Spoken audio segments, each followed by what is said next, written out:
Baik, terima kasih rekan-rekan wartawan.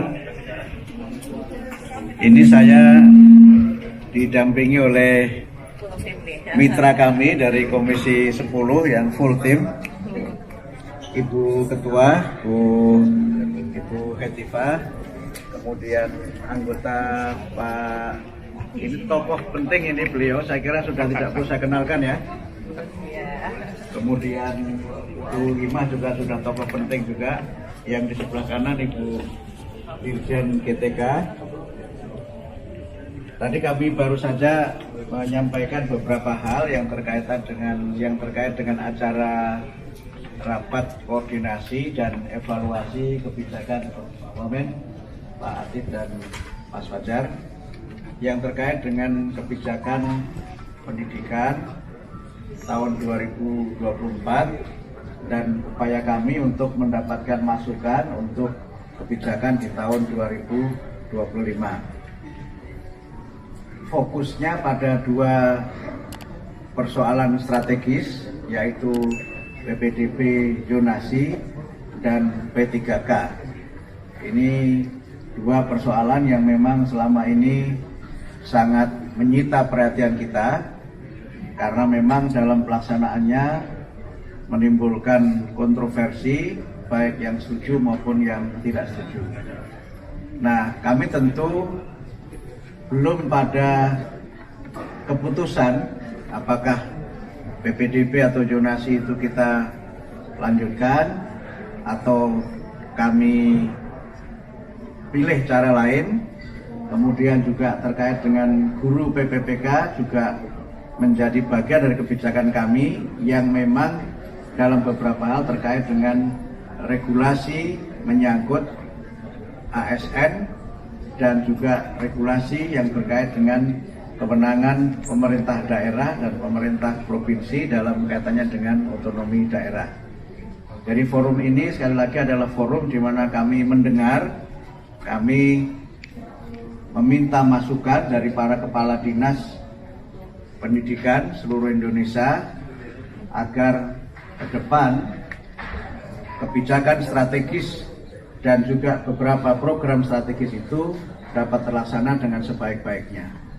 Semangat dari zonasi tentu sangat kita apresiasi karena pelayanan pendidikan yang bermutu untuk semua dapat diberikan di lingkungan sekolah yang dekat dengan tempat tinggal para murid.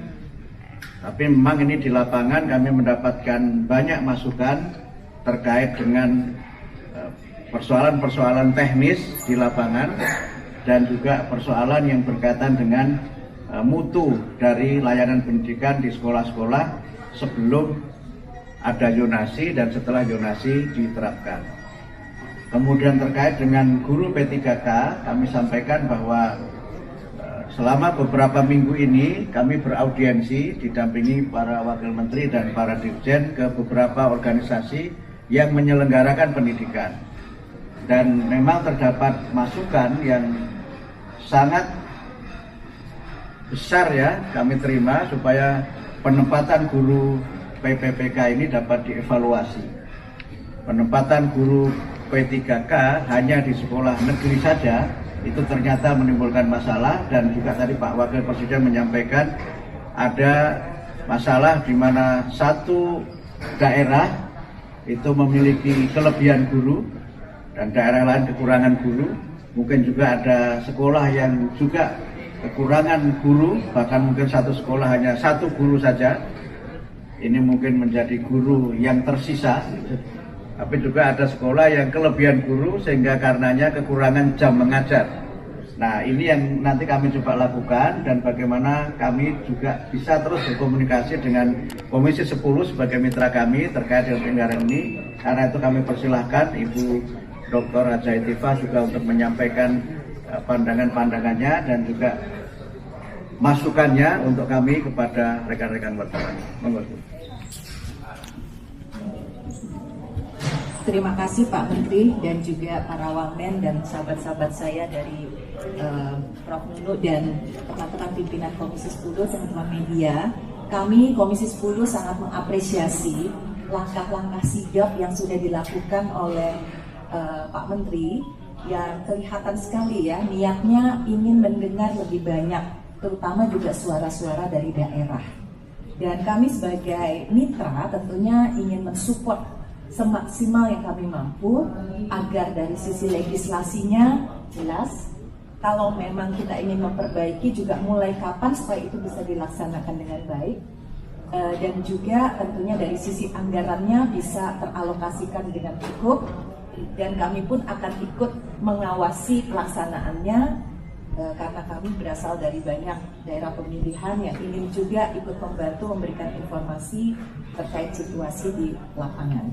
Dan kami juga merasa sangat mengapresiasi kehadiran Bapak Wakil Presiden pada hari ini yang merupakan bentuk dukungan beliau yang sangat luar biasa kepada inisiatif-inisiatif yang sedang dilaksanakan oleh Menteri Pendidikan Dasar dan Menengah kita. Intinya seperti itu ya teman-teman, kami ini kompak sekali. Alhamdulillah rapat pertama sangat produktif dan akan banyak perubahan-perubahan ataupun penyempurnaan-penyempurnaan. Kami juga berharap semuanya berjalan smooth ya, lancar. Terima kasih. Terima kasih, begitu ya teman-teman wartawan. Ada yang mau ditanyakan? Silakan Pak Menteri. Prof. Apa tadi Pak yang terkait dengan apa materi pendidikan coding? Oh iya betul. Bagaimana Pak? Oh iya baik, terima kasih. Ini saya sekalian sampaikan bocoran juga. Tapi kayaknya bocor resmi, bukan bocor halus atau info lain. Jadi waktu kami bertemu dengan Bapak Wakil Presiden, memang beliau menyampaikan pentingnya coding ini diajarkan. Dan kami sampaikan dalam rencana kami untuk pembaharuan kurikulum yang akan datang, itu akan menambahkan mata pelajaran Artificial Intelligence dan Coding sebagai mata pelajaran pilihan di sekolah-sekolah yang memang sudah mampu melaksanakan. Kenapa pilihan? Karena memang itu membutuhkan alat-alat yang canggih, ya, sarana internet yang juga harus bagus, dan belum seluruh sekolah kita ini memiliki sarana itu. Dengan nanti sifatnya masih pilihan, dan mudah-mudahan ini bisa menjawab program dari Pak Presiden juga tentang digitalisasi sebagai upaya kita untuk meningkatkan kualitas pendidikan dan menyiapkan generasi kita ini untuk lebih bisa bersaing di dunia global dengan terutama dua kemampuan ini. Selain yang lainnya tentu saja adalah Artificial Intelligence dan Coding. Prof, tadi sempat disinggung tentang Undang-Undang Perlindungan Guru oleh Pak Wapres. Tanggapannya seperti apa? Mungkin dari DPR juga akan mendapatkan. Ya, yang jelas begini, nanti lengkapnya oleh Ibu Hetifah, Ketua Komisi 10. Di Undang-Undang Guru dan Dosen pasal 39 itu sebenarnya sudah ada penjelasan, kalau tidak salah ada 6 ayat yang menjelaskan tentang bagaimana perlindungan guru baik dalam mereka bekerja, kemudian terkait dengan profesinya, keamanannya dan sebagainya. Dan sudah ada turunan lagi aturan yang lain, mungkin nanti Bu Dirjen silahkan disampaikan. Tetapi kalau memang dirasa masih perlu, nah mungkin nanti silahkan Ibu Ketua Komisi 10 menyampaikan, ditambah nanti oleh Ibu Dirjen. Untuk kami di DPR sendiri tentunya sangat terbuka kepada masukan inisiatif dari pemerintah. Namun untuk saat ini secara resmi yang sudah kami masukkan untuk direvisi adalah Undang-Undang Sistem Pendidikan Nasional, yang mana di dalamnya juga bisa jadi akan mengintegrasikan hal-hal terkait dengan guru dan dosen. Dan secara lebih spesifik lagi, memang di dalam Undang-Undang Guru dan Dosen yang existing ini sudah ada pengaturan-pengaturan yang cukup kuat. Nah, sekarang berarti pelaksanaannya dan aturan-aturan pelaksanaan yang sudah ada ini bagaimana disosialisasikan dan diterapkan ya pada saat ada guru-guru yang menghadapi masalah, itu bisa digunakan sebenarnya sebagai payung hukum untuk melindungi mereka. Seperti itu. Jadi kami siap saja Pak nanti. Baik, menambahkan tadi Pak Menteri dan Bu Hetifah sudah menjelaskan ya dari Undang-Undang Guru Dosen. Agak menjauh ya, gitu ya, berarti atau gini aja. Ya. Jadi dari Undang-Undang Guru Dosen sudah ada, kemudian turunan Permendikbudnya juga sudah ada. Lalu di Permendikbud itu sudah ada amanat petunjuk teknisnya, juga sudah disiapkan juknisnya. Hanya tinggal masalah implementasi. Nanti kami akan memperkuat lagi sosialisasi dalam tahap implementasi dari Ditjen Guru dan Tenaga Kependidikan. Terima kasih. Pak, terkait dengan renovasi sekolah, rapat terakhir di DPR kan komisi meminta untuk berkoordinasi dengan PUPR dan Bapak meminta solusi yang moderat kepada Wapres. Sejauh ini gimana Pak? Sudah ada solusinya? Saya berencana bertemu dengan Pak Menteri Pekerjaan Umum karena sekarang PR-nya sudah pindah ke tempat lain dan anak sekolah juga banyak PR juga kan. Jadi kami sudah bicara dengan Pak Menteri Pekerjaan Umum waktu ketemu di Sentul dan sedang diatur waktu untuk duduk bersama bagaimana agar mekanisme pelaksanaan rehab sekolah itu dapat kita cari jalan keluar yang memungkinkan untuk tadi Pak Wakil Presiden menyampaikan pelaksanaannya bisa tepat sasaran dan juga dapat dipenuhi dalam waktu yang tidak terlalu lama. Karena itu juga termasuk program prioritas dari Bapak Presiden. Selama ini evaluasi sementara ketika masih dilaksanakan oleh Menteri PUPR itu salah satu kendalanya adalah pelaksanaannya tidak bisa cepat karena hanya melalui satu kementerian. Kalau misalnya nanti bisa dicari jalan keluarnya, misalnya waktu kami sampaikan kepada Pak Wakil Presiden waktu bertemu itu bisa double track, maka bisa PU juga melaksanakan, kami juga melaksanakan. Upaya kita untuk bisa memperbaiki sarana dan prasarana pendidikan khususnya fasilitas fisik yang rusak itu mudah-mudahan dapat dilaksanakan lebih cepat lagi. Pak, soal banyaknya penolakan terkait UN itu gimana Pak? Bagaimana? Banyaknya penolakan UN sampai ada petisi itu bagaimana? Oh belum, kami masih akan ada lagi acara seperti ini, mengundang para ahli, para pelaku dan juga para pengamat, termasuk juga nanti wartawan juga bisa kita undang untuk ikut memberikan evaluasi tentang UN. Ini memang juga menjadi isu yang cukup mengemuka dan sekali lagi sebulan ini kami ingin menjadi pendengar yang baik sebelum mengambil keputusan. Termasuk mendengar zonasi juga, Prof? Ya, soal zonasi juga nanti kami akan ambil keputusan juga soal itu. Dan pesannya Pak Presiden kan memang ojo ke susu. Ojo ke susu itu bahasa Indonesianya. Jangan tergesa-gesa, jangan terburu-buru. Kita dengarkan semuanya, kita kaji dengan seksama. Mudah-mudahan nanti kita bisa ambil kebijakan yang terbaik sehingga sekali lagi visi kami pendidikan bermutu untuk semua ini juga menjadi bagian dari layanan yang juga berlangsung dengan baik di lapangan.